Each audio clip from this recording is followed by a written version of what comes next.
Good morning. 10 के दमदार trades में आज हमारे साथ होंगे गौरव बिस्सा और रचना वैद्य। फ्रेश पर्सपेक्टिव के लिए प्रशांत सावंत और अमित सेठ जुड़े हुए हैं हमारे साथ पिछले शो से।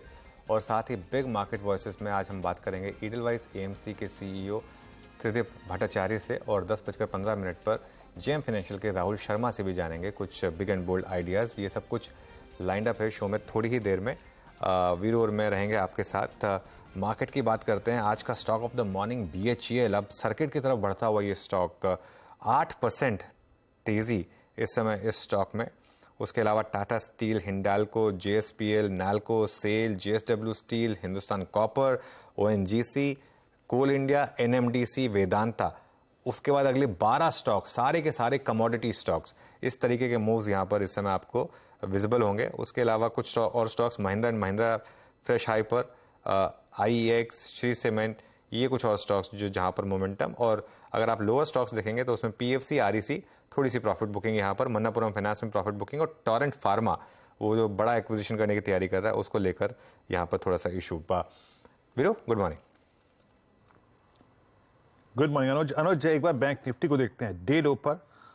अनुज, अब तक हमको 100 डे एक्सपोनेंशियल मूविंग एवरेज ने, और शायद अगर मैं वीकली पे कन्वर्ट करूं तो वो शायद 20 week exponential moving average guard किया है। नई सीरीज है, लेकिन जिस प्रकार की सप्लाई एचडीएफसी बैंक में आ रही है, it's now 1565। Risk of violation of 100 day में भी लग रहा है क्या आपको? बैंक निफ्टी तो वीक है, बैंक निफ्टी वीक है, और एचडीएफसी बैंक वीक है, कोटक वीक है क्लियरली वीरू। और यहाँ पर अप्रोच इसीलिए आज सुबह भी यही थी कि जो भी रैली मिले उसमें बेच दीजिए बैंक निफ्टी। और सुबह एक रैली मिली भी आपको और उसमें सेलिंग आ गई। देखिए, मार्केट में ना हमेशा एक होता है होप आपका, एक होता है जो आपको मार्केट का टेक्सचर है उसके हिसाब से रिएक्ट करना। इस समय मार्केट का टेक्सचर बैंक निफ्टी में बहुत क्लियर है। और मुझे तो ये लग रहा है कि बैंक निफ्टी में और यहाँ से अब करीब 800-900 पॉइंट की डाउनसाइड ओपन हुई है। जिस तरीके से बैंक निफ्टी का टेक्सचर बना है पिछले कई दिनों में, निफ्टी ठीक ठाक है, क्योंकि निफ्टी में कभी रिलायंस सपोर्ट कर देता है, कभी आईटी सपोर्ट कर देता है। बैंक निफ्टी में सारे कंपोनेंट्स वीक हैं, एसबीआई भी वीक है, कोटक वीक है, एचडीएफसी बैंक वीक है। अब ये थोड़ा सा मामला खराब हो रहा है यहाँ पे। 43,600 पर नजर रखें।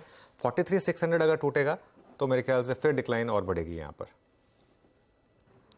जी हाँ, वाकई अगर आप देखें सॉलिड राइज की अप्रोच थी, और जैसे ही 44,000, कल अगर आपने ऑप्शन डेटा रीड किया हो, 44,000 से 44,200, इन 200 पॉइंट के बीच में सबसे बड़े कॉलाइटर्स थे।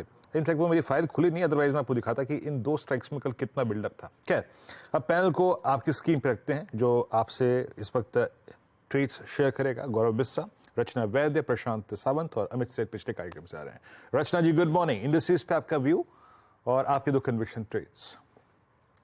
जी गुड मॉर्निंग। और जहां तक इंडाइसेस के व्यू की बात है तो यस डेफिनेटली यहाँ पे निफ्टी और बैंक निफ्टी दोनों में ही इतने अच्छे मुंह नहीं बन रहे जितने हमें इंडिविजुअल काउंटर्स में दिख रहे हैं। यहाँ पे जो क्रूशियल रेजिस्टेंस लेवल्स जो इंडाइसेस फेस करते आ रहे हैं पिछले कुछ दिनों से, उनको निकालना अभी भी थोड़ा मुश्किल है। तो इंडेक्स में ट्रेड करने से ज्यादा बहुत ही बढ़िया बढ़िया अपॉर्चुनिटीज हमें इंडिविजुअल काउंटर्स में मिल रही है। यहाँ तक लेवल्स की बात है तो निफ्टी के फ्यूचर्स के लेवल्स के हिसाब से अगर 19,340 के आसपास ये फ्यूचर्स अगर सपोर्ट लेंगे ड्यूरिंग अ पुल बैक, तो यहाँ पे फिर से फ्रेश अपस्विंग बनने के चांसेस है। लेकिन एज ऑफ नाउ वो ज्यादा लॉन्चर अराउंड कर रहे हैं अराउंड करंट लेवल, या तो फिर बार बार पुल बैक देने के मूड में है। तो इंडिविजुअल काउंटर्स पे नजर रखनी चाहिए फॉर ट्रेड्स, और निफ्टी के सपोर्ट के तौर पे 19,340 को नजर में रखना चाहिए। जी, good morning. Stocks individual stock में मेरा एक काउंटर जो अभी जिसको मैं ट्रैक कर रही हूँ वो है एचएएल, हिंदुस्तान एरोनॉटिक्स। और यहाँ पे ये जो स्टॉक की मैं बात कर रही हूँ ये खाली एक दिन के लिए या इंटरडे की बात नहीं है, आप इसको पूरी सीरीज के लिए भी नजर में रख सकते हैं, क्योंकि ये डेली चार्ट पे भी बहुत बढ़िया लग रहा है और इंटरडे चार्ट पे भी बहुत अच्छे स्ट्रॉन्ग सपोर्ट से यहाँ पे एक अपस्विंग शुरू हो रहा है। और अगर मल्टीपल डेज के लिए आप इसमें पोजीशन बनाते ही है तो जरूरी नहीं है कि आउटराइट एंटर करें, माइनर पुलबैक का इंतजार करें। और ये काउंटर जब तक 3920 होल्ड करेगा फ्यूचर्स पे, तो अपसाइड पे ड्यूरिंग अ वीक और टू यहाँ पे हमें 3990 एंड 4020 के लेवल्स भी नजर आ सकते हैं। 4020 निकल गया तो 4060 की तरफ भी ये सीरीज के दरमियान ये काउंटर जा सकता है। तो एक दो दिन के लिए भी और पूरी सीरीज के लिए भी एचएएल। सीरीज के लिए भी एचएएल। ये हो गई रचना जी की पिक। अमित जी, आपकी फ्रेश पिक्स क्या होंगी इस समय की? जी अनु जी, पहला पीक रहेगा एसआरएफ। एसआरएफ ने एक अच्छा खासा कंसोलिडेशन किया अपने मूविंग एवरेजेस 200 डेमा के ऊपर, और 2 दिन के रेस्ट के बाद आज इसमें फिर से एक फ्रेश अपटिक देख रहे हैं। 2381 इसका प्राइस है। इसे बाय करें विद स्टॉप लॉस ऑफ 2360 और टारगेट रहेंगे 2420 रुपए के। दूसरा स्टॉक मेरा रहेगा जीएसडब्ल्यू स्टील। इसका रैशनल ये है कि इसने काफी स्ट्रॉन्ग बुलिश एनगल्फिंग कैंडल बनाई है, पिछले 2 दिनों की रेंज को क्रॉस किया है, एक फॉलिंग चैनल का ब्रेकआउट भी है, और 10 डेमा को भी क्रॉस किया है इसने। तो काफी मोमेंटम वाली कैंडल है एट अ गुड सपोर्ट। 802 का इसका प्राइस है। टारगेट्स लगभग रहेंगे 825 के, और स्टॉप लॉस रहेगा 790 का। ओके, आपके 2 ट्रेड्स ये आपकी स्क्रीन पे। गौरव, गुड मॉर्निंग, आपके 2 ट्रेड्स। गुड मॉर्निंग अनुज, गुड मॉर्निंग वीरू जी, सभी दर्शकों को और पैनलिस्ट को। पहला रिकमेंडेशन जो रहेगा वो है टाटा पावर में। एक काफी अच्छा कंसोलिडेशन यहाँ पे हमको देखने मिला है, और 1-1.5 साल 2 साल इसमें निकाल दिए थे। अगर मैं इसके पॉइंट इन फिगर चार्ट से देखता हूँ तो यहाँ पे एक बुलिश एबीसी ब्रेकआउट का फॉलो थ्रू हो चुका है, और अच्छी खासी अपसाइड यहाँ पे आपको देखने मिल सकती है। अगर एज लिस्टर हमने क्लाइंट्स को भी दिलवाया है आज मॉर्निंग में ही 250 के आसपास, तो आप 243 के स्टॉप लॉस से टाटा पावर बाय कर सकते हैं। मुझे लगता है सितंबर सीरीज के अंदर एक जो डार्क हॉर्स कहते हैं वो ये हो सकता है। और हमने जो अपने क्लाइंट्स को दिलवाया है वो 300 के लेवल्स के लिए दिलवाया है, क्योंकि क्लस्टर काउंट जो है वो 305 के आ रहे हैं। लेकिन अगर किसी को शॉर्ट टर्म के लिए ट्रेड अगर चाहिए तो आप 250 के आसपास है बाय कीजिए। 243 का स्टॉप लॉस, 265 का टारगेट। दूसरा रिकमेंडेशन जो है वो है हिंदुस्तान कॉपर। यहाँ पे अगर आप देखेंगे तो एक अच्छा कंसोलिडेशन हमको देखने मिला है। डेली चार्ट पे एक MACD क्रॉसओवर हमको देखने मिला है बुलिश, प्रीवियस स्विंग हाई के ऊपर क्लोज दे रहा है यहाँ पे फिलहाल। तो यहाँ पे आप बाय करके चल सकते हैं। यहाँ पे जब आपके टारगेट्स आएंगे वो होंगे तकरीबन 173 174 के, और आपके जो स्टॉप लॉसेस होंगे वो 161 के होंगे। ओके, चलिए ये हो गई गौरव की कॉल्स। प्रशांत जी, आपकी ट्रेड्स।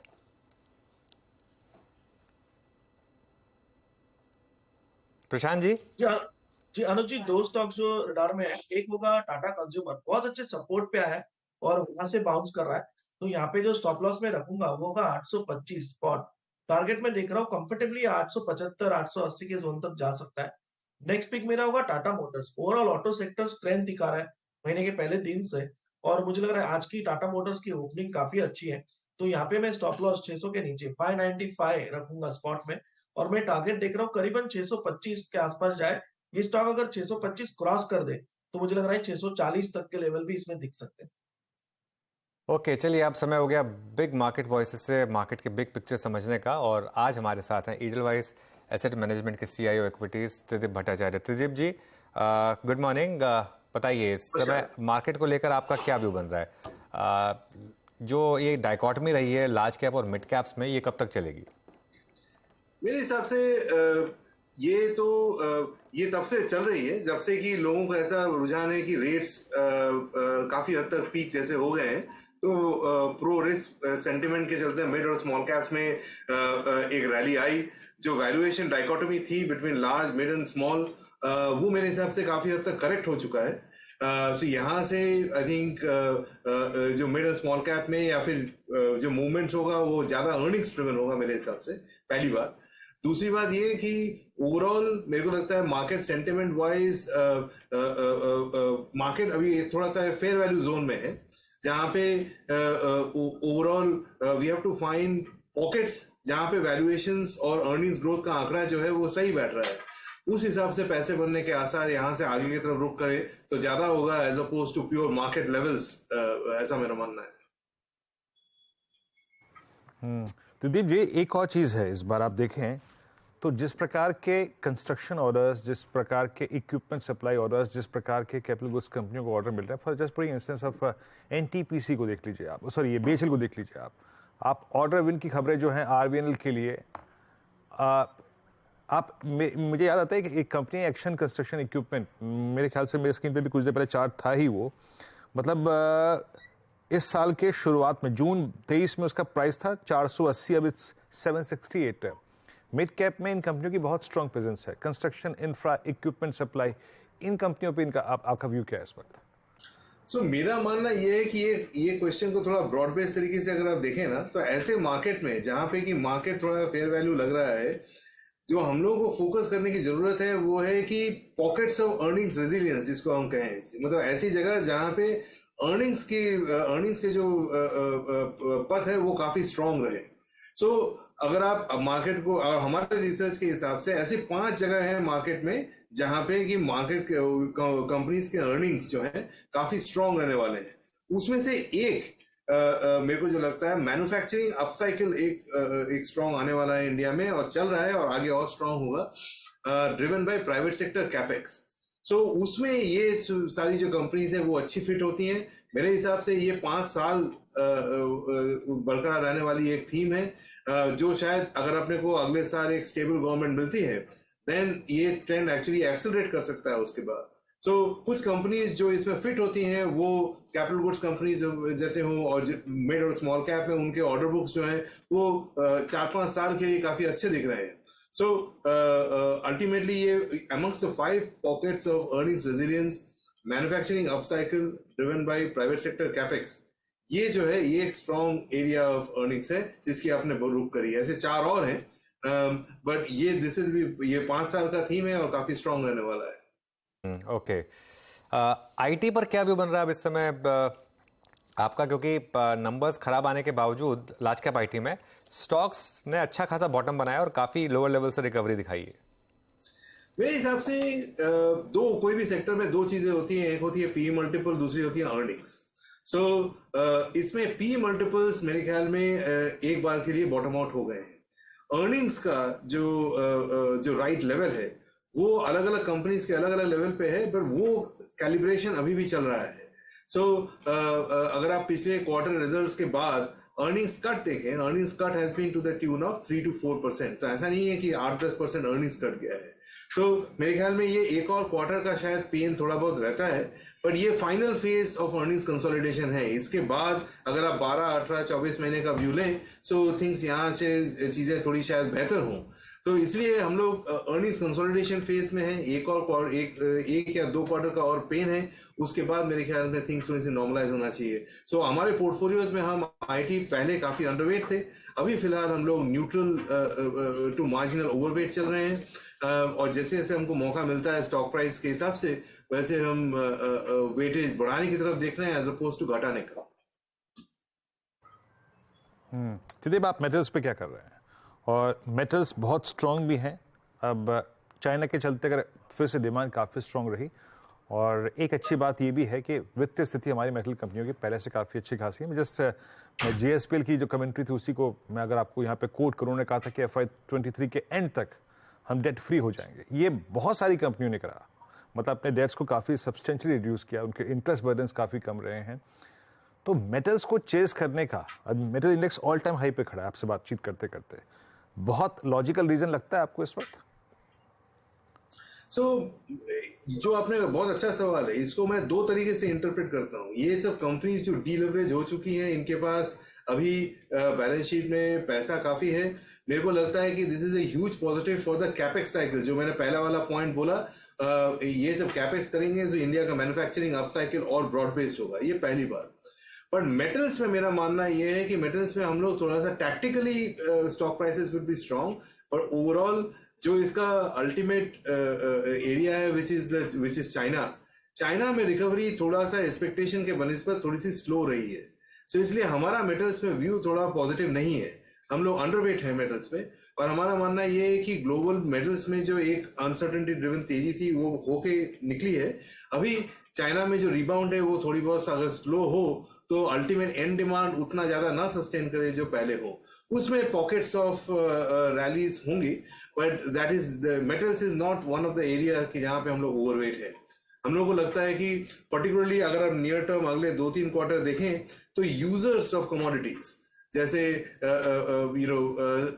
कंज्यूमर डिस्क्रिशनरी हुआ, या फिर also some of the industrials companies etcetera, जहाँ पे कि कमोडिटी प्राइसेस चढ़े हुए थे, वो नीचे आने के चलते मार्जिन बेनिफिट आने का एक केस बन रहा है, उसमें पैसे बनने के आसार ज्यादा लगते हैं मुझे।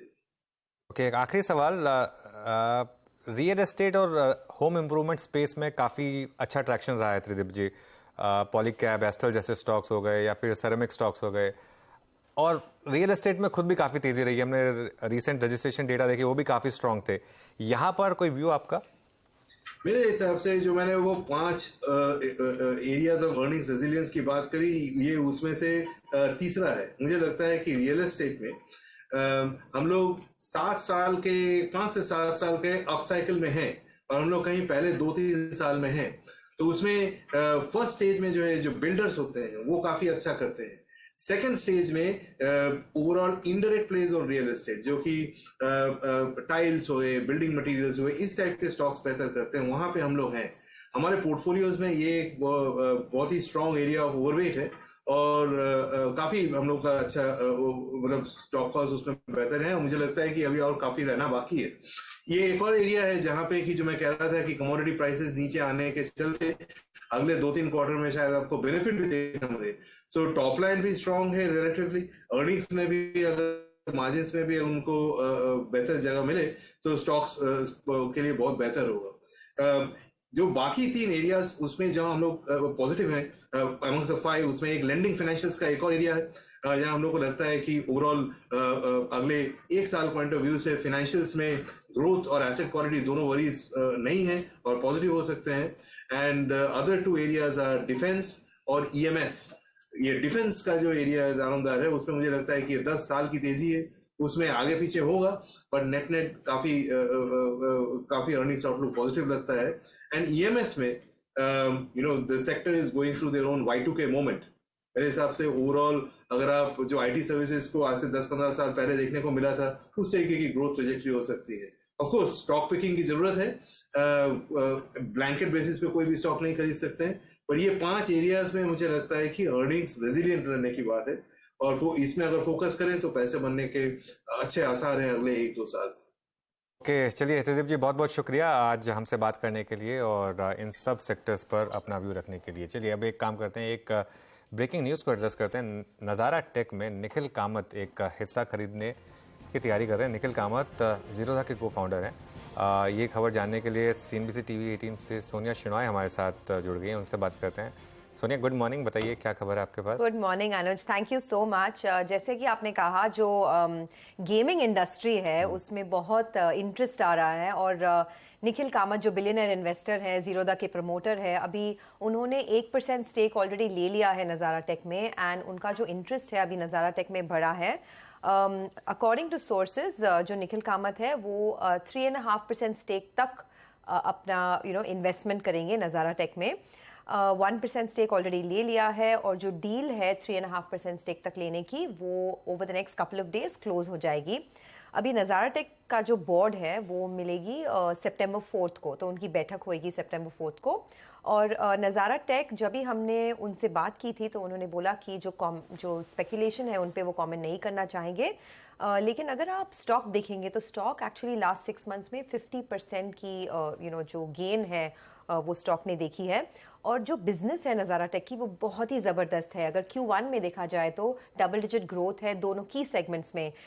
गेमिंग सेगमेंट में उनकी 24% ग्रोथ दिखाई दी गई है और जो ई स्पोर्ट्स है उसमें ऑलमोस्ट 15.5% ग्रोथ। सो ये इंडस्ट्री जो है बढ़ रही है और बिलियनर इन्वेस्टर निखिल कामत के साइट्स इस पे सेट है। ना अपार्ट फ्रॉम नज़ारा टेक कई दूसरे बिजनेसेस भी है गेमिंग में जो निखिल कामत इन्वेस्ट करना चाहेंगे, लेकिन वो डील्स अभी तक क्लोज नहीं हुए हैं। Both Indian as well as abroad जो गेमिंग कंपनीज है। अनुज, एक लास्ट पॉइंट जो है, ये Indian gaming industry about 2.8 billion का मार्केट था 2022 में। By the end of 2025 the expectation is ये अभी $5 बिलियन तक जाएगी। That will be almost 30% growth gaming business में। ओके सोनिया, कोई अगर आपकी निखिल से बात हुई हो, क्योंकि रिसेंटली जो गवर्नमेंट ने GST को लेकर एक रुख लिया, उससे क्या उनका थोड़ा सा कॉन्फिडेंस हिला या फिर उसके बावजूद भी वो सेट है कि नहीं इसमें मुझे इन्वेस्ट करना ही करना है? तो एक्चुअली निखिल कामत का जो व्यू है वो सिर्फ गेमिंग में नहीं है। जो ग्रूहास उनका वेंचर कैपिटलिस्ट फर्म है वो बहुत सारे टेक्नोलॉजी कंपनीज में इन्वेस्ट कर रहे हैं, प्रॉप टेक में, लीगल टेक में, फिन टेक में, गेमिंग, कंज्यूमर टेक में। तो this is just one part of it.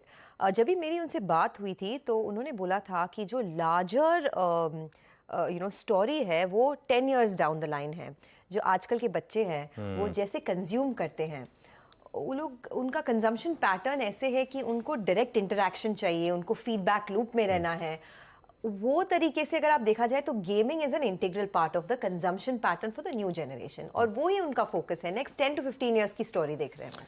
बिल्कुल, और उसके लिए खैर हमको एक्सटर्नल फीडबैक की ज़रूरत एक्चुअली है नहीं, ना सोनिया को ना मुझे, घर में वो फीडबैक अवेलेबल होता है। एग्जैक्टली। चलिए Sonia, thank you so much. एक बहुत छोटा सा ब्रेक लेंगे और उसके बाद हमारे साथ राहुल शर्मा जुड़ेंगे, उनसे बात करेंगे।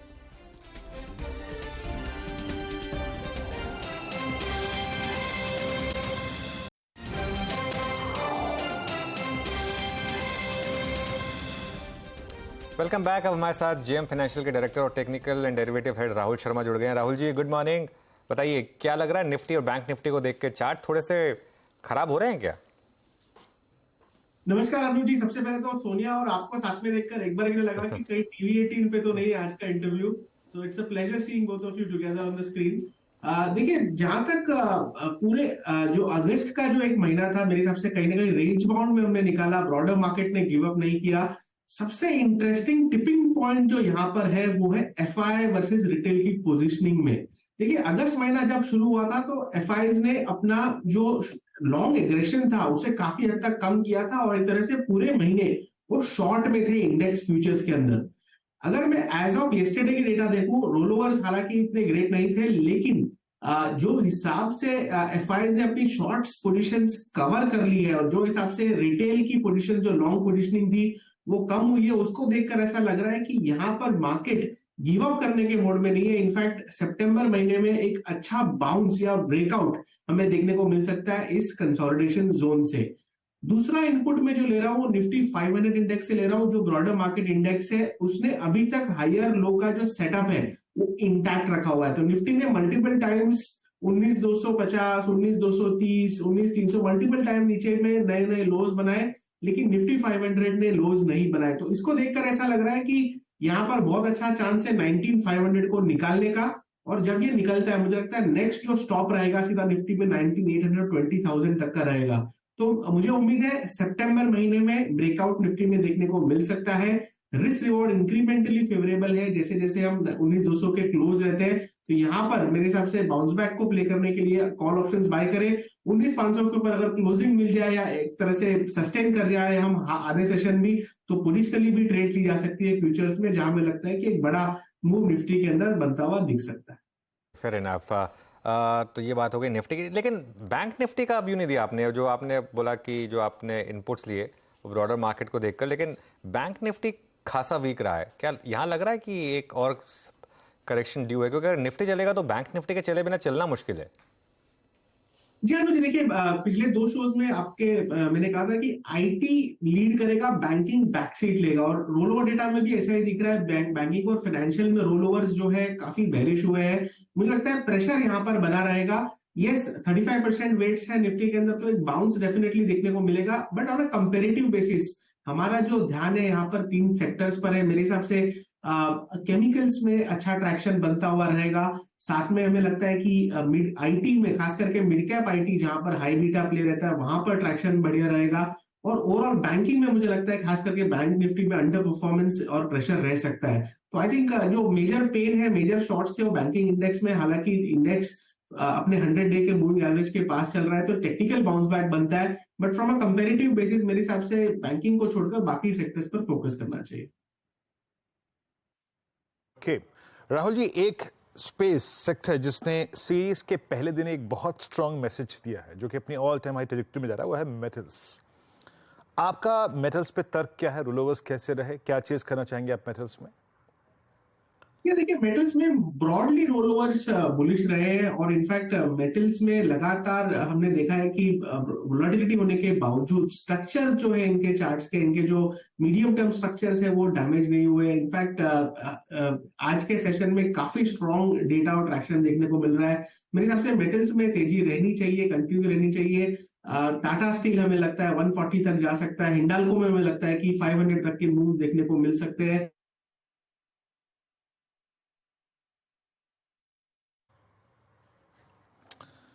मेटल पे बात करते करते आगे आगे आगे आगे राहुल जी, हाँ बात पूरी करिए। ठीक है, सो हमारी राय रही है कि stick to the top 2 from the metal space, जो कि टाटा स्टील और हिंडाल्को है। ओके, मेटल्स में टाटा स्टील और हिंडाल्को को आप चेस कर रहे हैं। अच्छा राहुल, एक और चीज़, दो तीन स्टॉक्स जो कि बहुत वाइल्ड रहे हैं इस दौर में, आप BHEL को देखिए, ये हो गया, और ट्रेंड को देखिए, ये हो गया, बिरला सॉफ्ट को देखिए। ऐसे कोई एक दो स्टॉक्स जो कि आपको लगता है कि सितंबर में डोमिनेट कर सकते हैं, किसी भी सेक्टर से हो, किसी भी स्पेस से हो?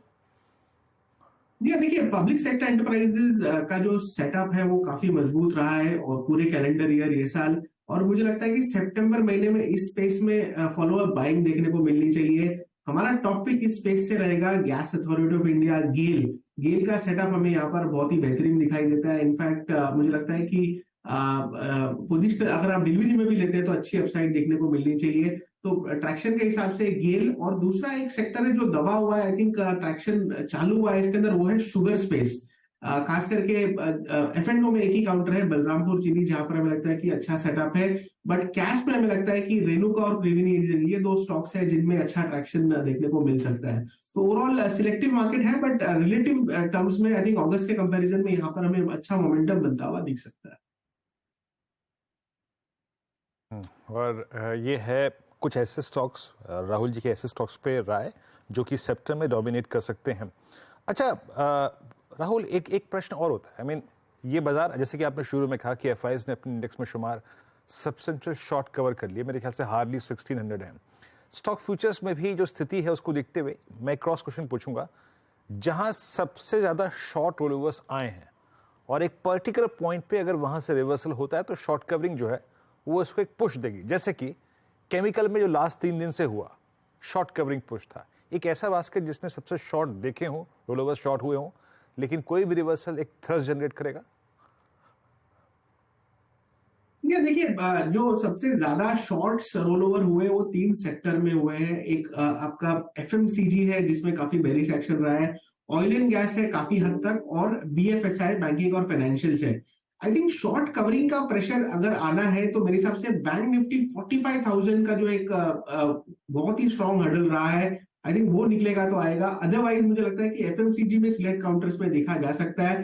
तो मेरे हिसाब से महीना फ्रेश स्टार्ट हुआ है यहाँ पर, मुझे लगता नहीं कि शॉर्ट कवरिंग की तरफ देखना चाहिए। इनफैक्ट कौन से वो सेक्टर्स है जहां पर रूम बड़ा है, हेडरूम बड़ा है in terms of new positioning, तो मुझे लगता है कि केमिकल्स एज अ स्पेस यहाँ पर कंटिन्यू करेगा। केमिकल्स में दीपक नाइट्राइट, इनफैक्ट हमारा टॉपिक है टाटा केमिकल्स में भी हमें लगता है कि अच्छा अट्रैक्शन यहाँ पर बना रहेगा। I think as a favourite यहाँ पर जो सेक्टर्स में रिस्क रिवॉर्ड अभी फेवरेबल है वहां पर फोकस करके चला जा सकता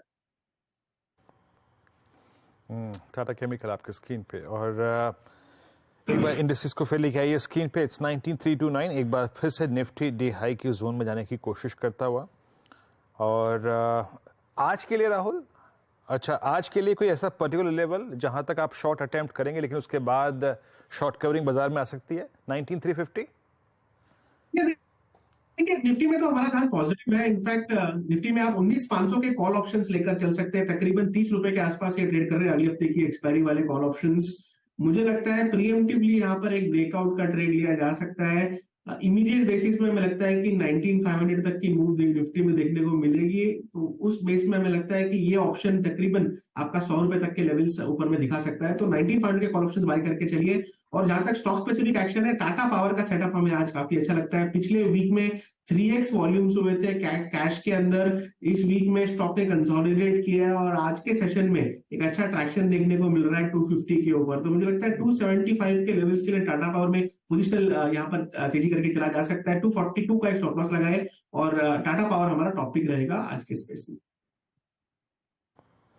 ओके राहुल जी, बहुत बहुत शुक्रिया आप इस कार्यक्रम में शामिल हुए, और थोड़ा सा रोल ओवर्स में हुआ क्या उसकी आपने झलक दी हमको, और सितंबर के लिए इंडेक्सेस पे आउटलुक और स्टॉक्स पे आउटलुक शेयर किया। बहुत बहुत शुक्रिया and have a nice weekend sir. और एक वो अपना कसरत करते हुए जिम का वीडियो जरूर डालिएगा राहुल जी, आपके नए नेक्स्ट वीडियो का इंतजार रहेगा, है ना। चलते हैं अब ये रिकवरी निफ्टी की, हाँ ये रिकवरी निफ्टी की, और निफ्टी बैंक में तो नहीं लेकिन निफ्टी और निफ्टी IT की रिकवरी और रिलायंस की रिकवरी छोड़ जाते हैं नीरज जी के हाथ में। नीरज जी, सितंबर के पहले दिन को और शुक्रवार को खूबसूरत बनाने की जिम्मेदारी अब आपके ऊपर।